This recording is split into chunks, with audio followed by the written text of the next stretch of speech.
We want to be almost a set it and forget it tool when it comes to updating menus, hours, receiving that data, receiving the reputation feedback. All of that needs to live seamlessly. We talk about ourselves like a carrot. I don't know what eating carrots does, but I feel like I need to keep eating vegetables. We actually have had clients and partners who said, hey, we need to walk away for a bit. We're going to revalue our balance sheet and check out where we're spending our dollars. Within 30 days, they come back and say, okay, we didn't realize.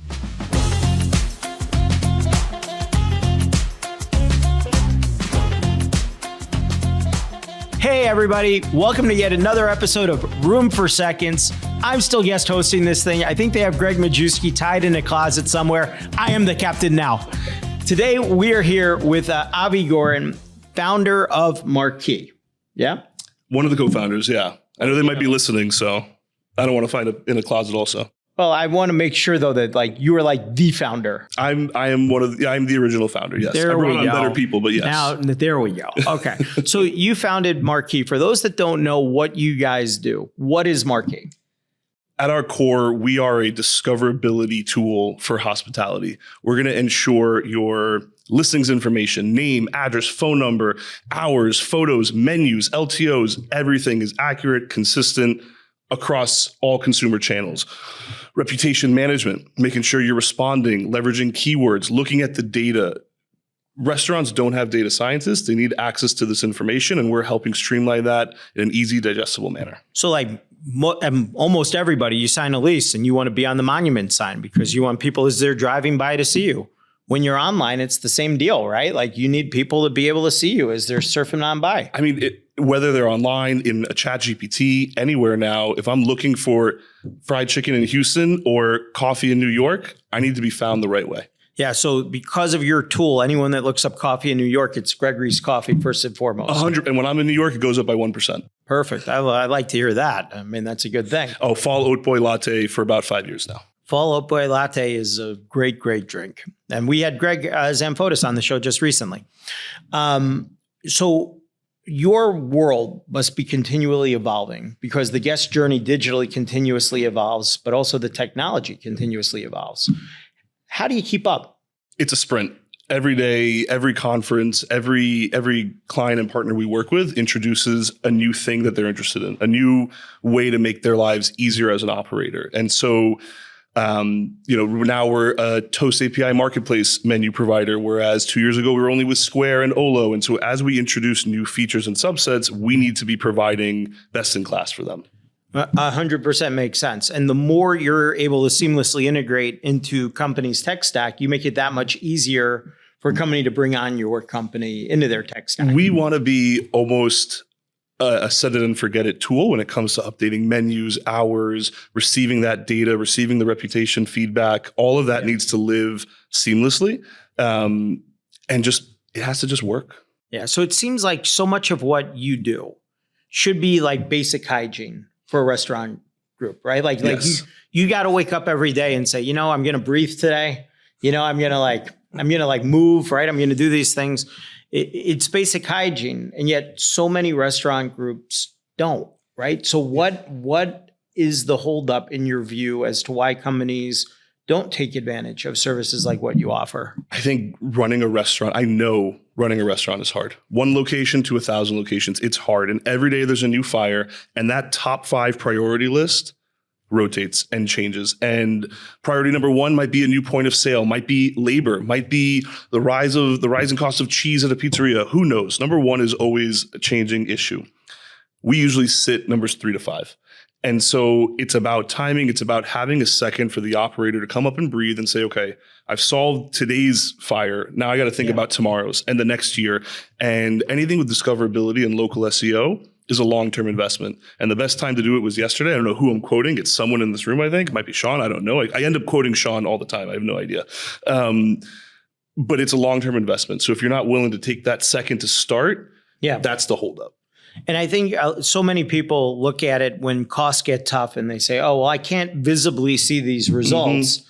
So it's the easiest thing to cut. But the truth of the matter is it's one of the worst things to cut because it's doing so much for you in the background that you're not necessarily seeing. But the minute it's gone, it's like breathing. You don't think about breathing every breath, but if you stop breathing, you're sort of screwed, We talk about ourselves like a carrot. I don't know what eating carrots does, but I feel like I need to keep eating vegetables.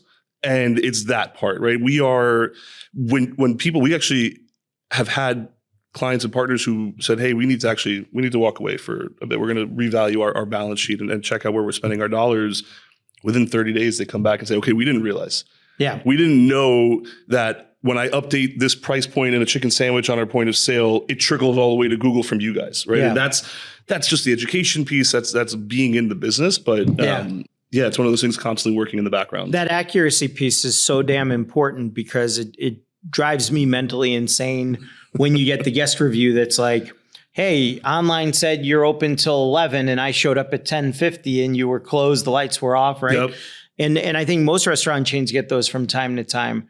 It's really easy for accuracy to take a detour if you're not leveraging the right tool to drive digital accuracy. Well, and so there's two things that come from accuracy, right? There's, okay, we're going to create a better local SEO experience. We're going to be shown consistently the right way. Yeah. It's not Big Chicken of Houston. It's Big Chicken. Right. Everyone knows, right? We can leverage that data to be that location. The second piece of accuracy is expectation setting. Hey, I thought this was a $5.99, or hey, I thought you had gluten-free. You've shown something on Google that needs to be accurate now. And so that leads to the negative or bad review. I'm Greg Majewski, and I've been a multi-unit operator for 26 years. I know how great it feels owning the right franchise brand, but choosing the right franchisor feels even better. At Craveworthy Brands, our hospitality-driven culture sets us apart because we're invested in your success at every single stage of your journey. We're operators alongside you, paving the way forward to give you a head start on greatness. Start your franchise journey at craveworthybrands.com. There's three kind of crucible moments in our business, right? There's point of desire, which is when people are online trying to figure out, what do I want to eat? What do I want to do? There's point of decide when they're actually in the app making the order or they're in the store. And then there's point of delight when they take a bite out of the sandwich. We spend so much time on point of delight, so much time on point of decide. But the truth of the matter is a lot of negative sentiment happens at that point of desire because they either had misinformation or the food that was up was out of stock 100%. or a million other things that can go wrong that people don't think about as much because the view is, if I could just get them in, if I could just get them in, if I could just get them to order, right? Getting in is the hardest part, or what we think is one of the hardest parts. And the reason it's getting harder is ask 10 people, you're going to get 7 different ways that people are finding restaurants. It's not just, right? It's not word of mouth anymore. It's not just Google searches, Yelp searches. Now there's everything from TikTok and influencers to, I just planned a 5-day itinerary in New York off of Claude, off of Anthropic. Yeah. Right. And being everywhere is unfortunately where you need to be. Well, and that's the crazy thing. Everybody has their own guest journey right now. Yep. It's not as linear as get the billboard up, get the radio ad placed, and off we go. You know, it's not getting harder. It's just getting spread thinner, and just being aware and having that. I mean, we've seen, again, we're working with a handful of brands with Craveworthy. We've seen what happens when there's where there's focus, there's progress, and we've seen what happens from that discovery search up and to the right. Yeah. And I think one of the tricky parts, and I've said this a bunch, I've said it in conferences, the consumer and the shopper aren't necessarily the same person either. Because let's face it, I know you have kids, I have kids, our kids are around the same age. When was the last time you got to pick what fast food or fast casual restaurant you were going to? Unless you were traveling for work in the middle of the day for lunch. Like, you're not the guy picking where you're eating. It's your kids. That's right. And yet so many of the tools are geared around us. And it's like, man, I don't know why you're targeting me. I don't need the last guy to get a vote in my own household, you know? I need to know where the best chicken nuggets are near me. Give me the best buttered pasta in Houston. Yeah, exactly. Buttered pasta, chicken nuggets, right? Like every menu should really have like chicken nuggets and buttered pasta. I mean, why not? You're just leaving money on the table. Yeah, unless you don't have a stove and boiling water and everything else, but we'll worry about that. We brought her to my oldest daughter, who's 4. We brought her to our hometown in Oceanside, Long Island, to my pizzeria. Introduced her to garlic knots. Home run. Well, there you go. She can't do without the red sauce dip, so it's messy. But so if you have a good online presence in garlic knots, you have a shot. You have a shot. If people are not doing anything in your space today, what's the first thing they should do? How should they start? Take a deep breath, and there's going to be a little bit of work ahead of you. You got to get listed. You got to be found. It's thinking about what is the path to least resistance to getting online and getting found, have a great cloud-based point of sale, leverage a tool like Marqii. We're going to make it as easy as possible.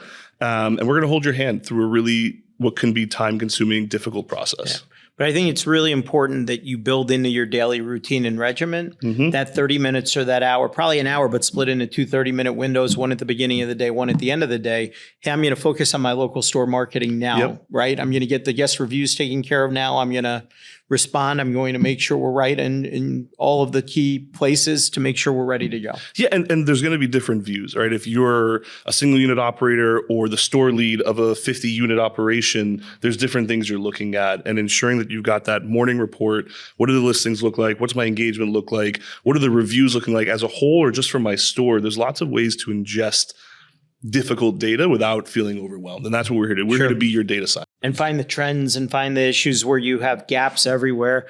Because at the end of the day, even if you're a large chain, you win and lose one store, one transaction, one guest at a time. Absolutely. And something we're excited actually to share today, for the last 6 months, we've been collecting feedback on review analytics, listings insights. What do people want to see? And today we rolled out V2 of our analytics page. Now you're seeing response time from reviews, accuracy in review responses, diving more granular into sentiment analysis. And really, you can nerd out as much as you want in here now based on thousands and thousands of operator feedback over the last 6 months. How's AI changing everything? We're finally in a place where I think hospitality has decided how we want to use AI as an industry. There's been just 2 years where everyone's like, there's an AI stove, an AI this, an AI that. Okay, well, what's applicable? And so we're going to have a tool coming out that's going to allow you to get truly competitive intelligence without lifting a finger. Wow. Understanding that when a big chicken opens in this new city, hey, we've gone ahead and pre-identified your top 5 competitors. Here's the trends. Here's why their reviews are going well. Here's why their reviews are going poorly. And now you're starting off with all of this inside baseball that you wouldn't have had otherwise. Wow. Since I know you're an AI guy, I'm going to give you a challenge. Ooh. Go on to ChatGPT and just type in, based on everything you know about me, what am I like in my inner core? It is so freaky. It's terrified. Like, it's crazy. It's like mind-blowing crazy. Anyway, Avi, this has been great. I would tell you that you've inspired me to become a Marqii customer, but I've been one now for about 3.5 years, and we love the work that you do with us every day. And thank you for being with me on the show. Thank you for having some of our absolute favorite brands in existence. As soon as I can get a Gregory's coffee and a big chicken in one store, I'm pumped. I mean, I know a guy. I can make that happen. Thank you very much, Thank you. Appreciate it. Hey viewers, thanks again for supporting Room for Seconds. If you found this episode inspiring, interesting, or any bit informative, please hit that little subscribe button down at the bottom so you never miss an episode. In my 26 years in this amazing industry, I've been blessed with incredible mentorship. This show is my way of giving back. Follow me on LinkedIn, search Greg Majewski, on Twitter, @Greg_Majewski. If you still have room for more, visit our website at media.craveworthybrands.com. You'll find more videos, shows, notes, blogs, resources, and an easy way to get in touch with the Craveworthy Brands team. I'm your host, Greg Majewski. Thanks again for tuning in to Room for Seconds.